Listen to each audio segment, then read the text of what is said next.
السلام علیکم ورحمۃ اللہ وبرکاتہ۔ Welcome to Islamic minutes. آج کا موضوع ہر مسلمان مرد و عورت کے لیے ایک اہم پیغام ہے۔ آج کا موضوع یہ ہے کہ کیا شوہر اپنی بیوی کی کمائی کا حقدار ہوتا ہے اور اس کو استعمال کر سکتا ہے یا نہیں؟ کیا بیوی کی تنخواہ شوہر کی ملکیت بن جاتی ہے یا اسلام اس کے بارے میں کوئی اور احکام دیتا ہے؟ اللہ تعالیٰ نے قرآن مجید میں ارشاد فرمایا، مردوں کے لیے وہ حصہ ہے جو انہوں نے کمایا اور عورتوں کے لیے وہ حصہ ہے جو انہوں نے کمایا۔ اس آیت سے واضح ہوتا ہے کہ عورت کی کمائی اس کی اپنی ملکیت ہوتی ہے۔ اسلام نے عورت کو معاشی طور پر خود مختار بنایا ہے۔ اس کی کمائی یا جائیداد پر شوہر کا کوئی حق نہیں ہوتا مگر یہ کہ عورت اپنی خوشی سے دے دے۔ رسول اللہ صلی اللہ علیہ وسلم نے فرمایا، عورت اپنے مال کی سب سے زیادہ مالک ہے۔ اس حدیث سے بھی یہ بات ثابت ہوتی ہے کہ عورت اپنی کمائی کی مالک ہے اور شوہر اس سے زبردستی کچھ نہیں لے سکتا۔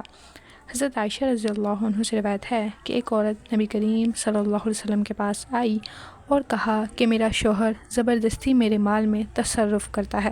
آپ صلی اللہ علیہ وسلم نے فرمایا، صرف اتنا ہی اسے دو جس پر تم راضی ہو۔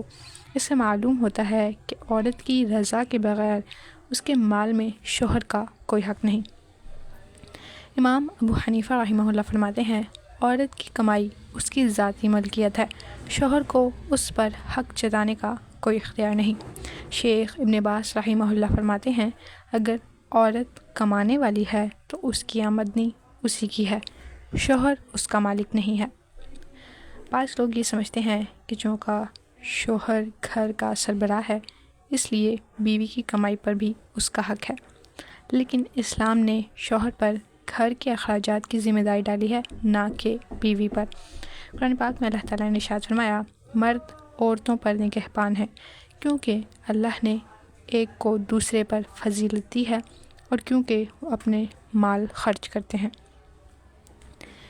بیوی کی کمائی اس کی ذاتی ملکیت ہے، شوہر کو اس پر کوئی حق حاصل نہیں ہے جب تک کہ بیوی اپنی مرضی سے کچھ نہ دے۔